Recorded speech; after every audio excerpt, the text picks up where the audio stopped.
Hello, class. My name is Zachary Wells, and I'm going to be talking to you today about affirmative action. So, to kick things off, let's define affirmative action.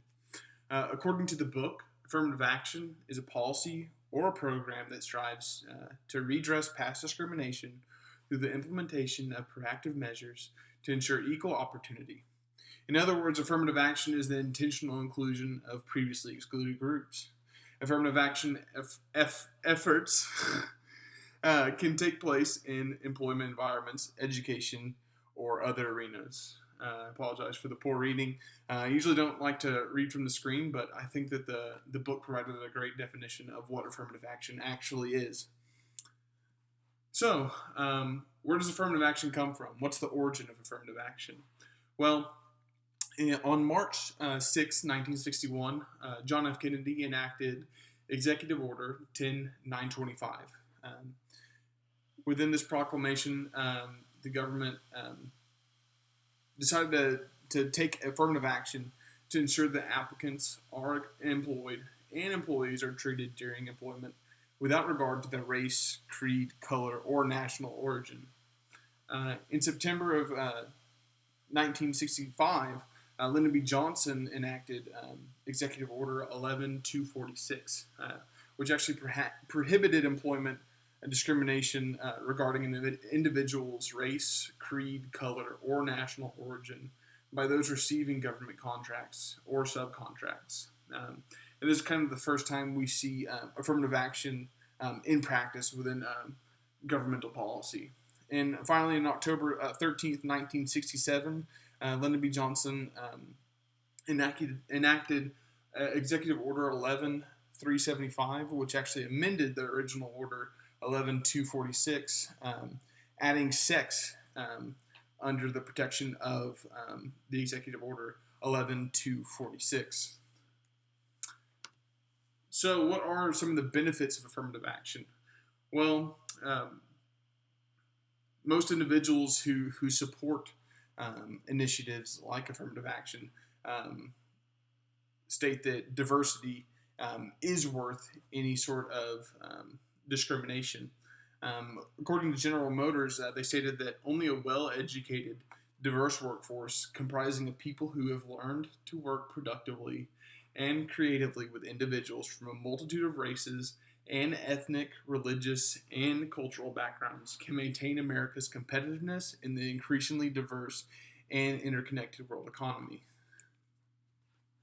The Washington Higher Education Secretariat, in defense of affirmative action, also stated that a diverse student body enables all students to have the transformational experience of interacting with their peers who have varied perspectives and come from different backgrounds.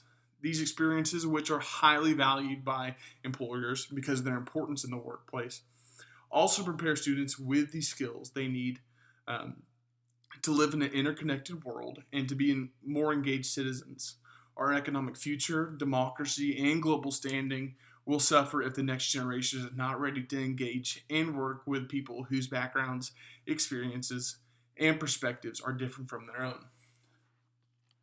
So moving on to criticisms of affirmative action, a lot of critics state that affirmative action fails to actually promote true diversity, and that true diversity is diversity of the mind and diversity of thought, not just of diversity of race, creed, color, or religion. Critics also state that affirmative action forces the innocent to pay for others' injustices, and it is a form of reverse discrimination. Critics also state that affirmative action stigmatizes racial groups.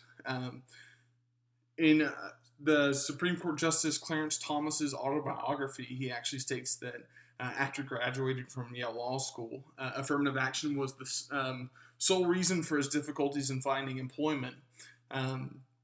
Due to affirmative actions, employers doubted the legitimacy of his grades, and he was seen as an African American that received favor from the initiatives, not just an intellectual being.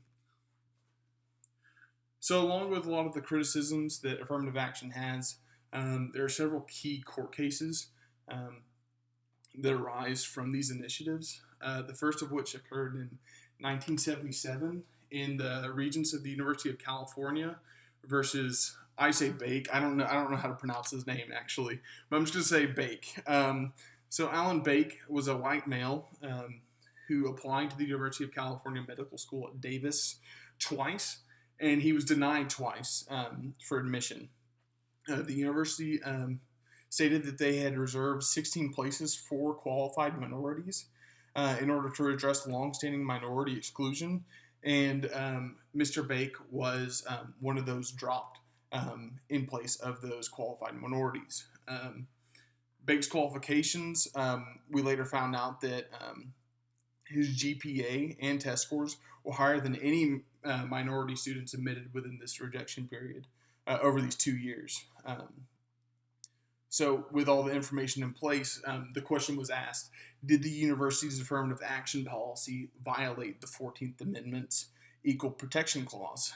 And the court actually came up with an interesting decision. They stated no, but yes. In the instance of Bake, since his admission decision was based solely around his race, the university's affirmative action policy did actually violate the 14th Amendment's Equal Protection Clause. So Mr. Bake was immediately admitted into the UC Med School. However, the court did decide that the use of race for application, approval, and denial was actually permissible if it were only one of several different admission criteria. So we move on to 2002 in Gruder versus Bollinger. A white female named Barbara Gruder applied to the University of Michigan Law School and was later denied despite her outstanding credentials. The University of Michigan stated during the case that they had admitted that race was used as a factor in the admission decision process, stating that the initiative served the school's interest in diversifying its student body. So once again, the question was asked, does the university's use of racial preference violate the Equal Protection Clause of the 14th Amendment? The court ended up deciding that no. Looking back to the precedent set by the Regents of the University of California versus Bake, the use of race, if it were solely part of the... Sorry, I apologize. The use of race, if it were part of a large criteria for admissions, was actually permissible. And in this case, University of Michigan only made race one of the factors in the decision process.